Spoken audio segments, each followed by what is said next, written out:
I'm going to have a response from the Shadow Chancellor, John McDonnell. Let me thank the Chancellor for providing me with an early sight of his statements, no matter how heavily redacted.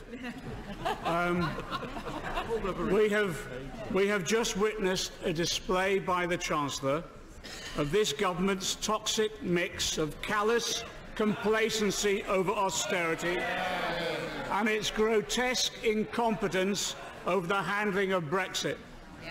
Whilst teachers are having to pay for the materials their pupils need, working parents are struggling to manage as schools close early and their children are sent home. 5,000 of our fellow citizens will be sleeping in the cold and wet on the streets tonight. Young people are being stabbed to death in rising numbers.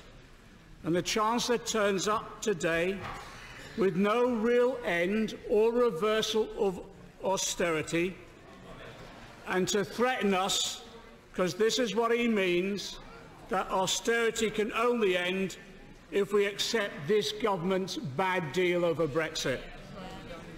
Let's look at some of the claims this Chancellor has made. The Chancellor has boasted about the OBR forecast of 1.2% growth this year. What he hasn't mentioned is that this has been downgraded from 1.6%. And downgrading forecasts is a pattern under this Chancellor. In November 2016, forecasts for the following year were downgraded from 2.2% to 1.4%. In the autumn 2017, forecasts for the following year were downgraded from 1.6% to 1.4%. As you know, economists are warning that what little growth there is in this economy is largely being sustained by consumption based upon high levels of household debt.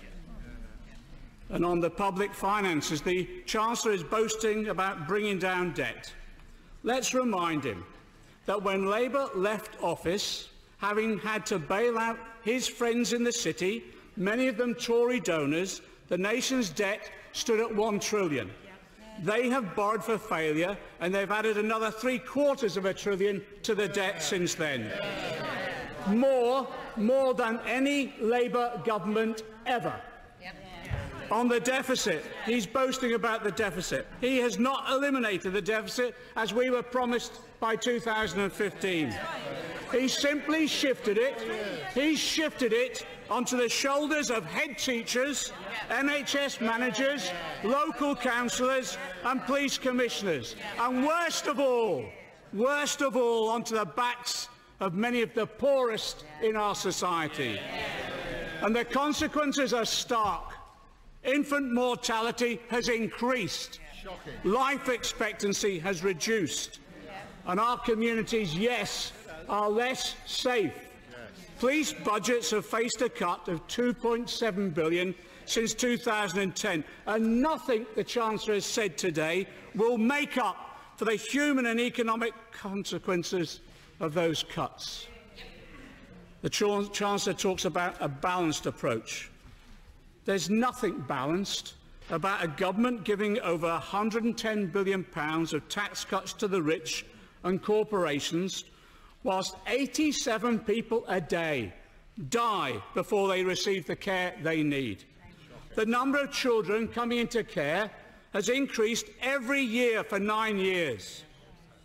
And benefit freezes and the rollout of universal credit are forcing people into food banks to survive. I'll give him a quote, sending a message to the poorest and most vulnerable in our society that we do not care. The honourable member quoted was referring to the tax credits in 2015. The honourable member for South Cambridgeshire. The number of pensioners now officially living in severe poverty in the 5th largest economy in the world has reached 1 million. And we have a government condemned by the UN, for inflicting destitution on its own citizens. And you know, there's nothing balanced about the investment of this government across the country. Nothing balanced about a government investing over £4,000 per head in London on transport, and the North only £1,600. There's nothing balanced about a male child born in Kensington, Liverpool, who can expect to live 18 years less than a child born in Kensington and Chelsea. And on employment and wages. This is the government that has broken the historic link between securing a job and lifting yourself out of poverty. The Chancellor has referred to a remarkable job story. What's remarkable is that this government has created a large-scale jobs market of low pay, long hours and precarious work. There's over 2.5 million people out there working below 15 hours a week. 3.8 million are in insecure work. Average wages, the Honourable General talks about pay, average wages are still below the level of 10 years ago. So it's hardly surprising, is it? It's hardly surprising that there are 4.5 million children living in poverty, 2/3 of them nearly, in households where someone is at work. And the Chancellor has bragged about his record on youth unemployment. Let's be clear. Youth unemployment is 7% higher than the national average. It's higher than the OECD average and is at an appalling level for some communities. Some communities. 26% of young black people are unemployed.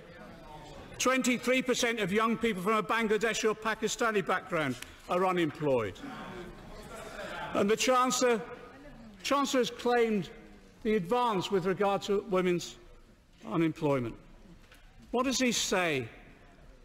What he doesn't say is that women make up 73% of those in part-time employment, and they're disproportionately affected by the precarious work. And I just give one example. The income of single mothers by 2020 will have fallen by 18% since 2010. And according to the much-respected Women's Budget Group, women are facing the highest pay gap for full-time employees since 1999, all on his watch. The Chancellor has been claiming on levels of infrastructure and housing investment that he's on the way to delivering record sustained levels. Let's be clear, he's talking about wish lists. He's not talking about what the Conservatives have actually done. The UK ranks close to the bottom of OECD countries for public investment. We're the 24th out of 32 countries, according to analysis done by the TUC. And the Chancellor describes the biggest rail investment programme since Victorian times. Well, tell that to the people who faced the timetabling chaos last year. Tell that to the rail passengers who have to deal with the incomparable incompetence of the Transport Secretary. The Chancellor has been hailing his announcement of a national infrastructure strategy. Well, let's remind the House. The government announced a national infrastructure delivery plan from 2016 to 2021. Then it announced a national infrastructure and construction pipeline. So there's plans, pipelines, strategies. And yet today, another review of the financing mechanisms, but no real action for delivery for our businesses and our communities. The Institute for Government described this government's decisions on infrastructure, and I quote, as inconsistent and subject to constant change. And it's announced on housing again.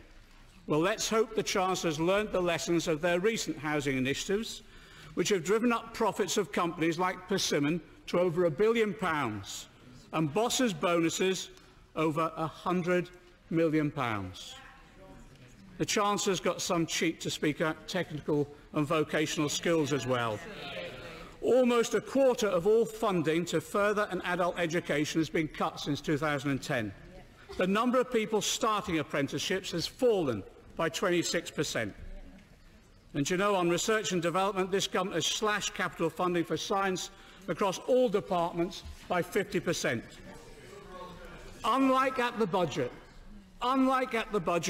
the Chancellor has at last actually referred to climate change. The review of biodiversity, as mentioned, might hopefully show that the budget of Natural England, the body responsible for biodiversity in England, has more than halved over a decade.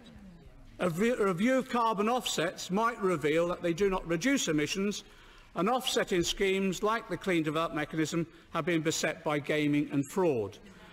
And this from a government that removed the climate change levy exemption for renewables, that scrapped the feed-in tariffs for new small-scale renewable generation, and cancelled the zero carbon homes policy. Joe Gordon Brown pledged a zero carbon homes policy standard. We endorsed it. We celebrated it. The Tories scrapped it in 2015, 1 year before it was fully coming into force. And of course, Brexit looms large on everything we discuss. But, even today, the Chancellor has tried to use the bribe of a double-deal dividend or threat of postponing the spending review to control MPs into voting for the government's deal.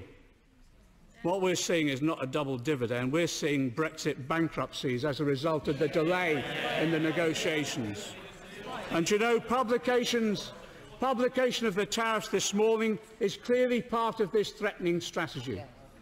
This is a calamitous strategy. It is forcing people into intransigent corners rather than bringing them together. Yes. What we need now is the Chancellor today to stand with us, to vote to take no deal off the table, and to stand in Cabinet against those that are trying to force us into a no-deal situation. And then, yes, come and join us in discussing the options available, including Labour's deal proposal, and yes, if it requires taking back any deal to the public. For outside this Westminster bubble, maybe outside the narrow, wealthy circles in which the Chancellor moves, 9 years of hard austerity have created 9 years of hardship for our constituents. And today and in recent times, the Chancellor has had the nerve to try and argue that to those who have suffered most at the hands of this government, that their suffering was necessary. If austerity wasn't ideological, why has money been found for tax cuts for big corporations, while vital public services have been starved of funding? Austerity was never a necessity. It was always a political choice. So when the Chancellor stands there and talks about the end of austerity, talks about a plan for a brighter future, how can anyone who's lived through the last 9 years believe him at all? This is a government that's demonstrated a chilling ability to disregard completely the suffering that they've caused. To talk of changing direction after 9 years in office is not only impossible to believe, it's also much too late. Too late for the thousands who've died while waiting for a decision on their personal independence payments. Too late for the families who've lost their homes due to cuts in housing benefit. Too late, yes, for the young people who've lost their lives as a result of criminal attack. And too late also for those youngsters whose clubs have been and youth services have been savaged. This is the legacy of this Chancellor, and it's this that he'll be remembered for. He was the Shadow Chief Secretary to George Osborne and designed the austerity programme. History will hold him responsible for that. There are no alibis. He's implicated in every cut, every closure, every preventable death of someone waiting for hospital treatment or social care. It's time for a change. People have had enough. People have had enough. But people know also increasingly that they won't get the change they so desperately need from this tainted Chancellor or his government. It's time for change, and it's time for a Labour government. Yeah.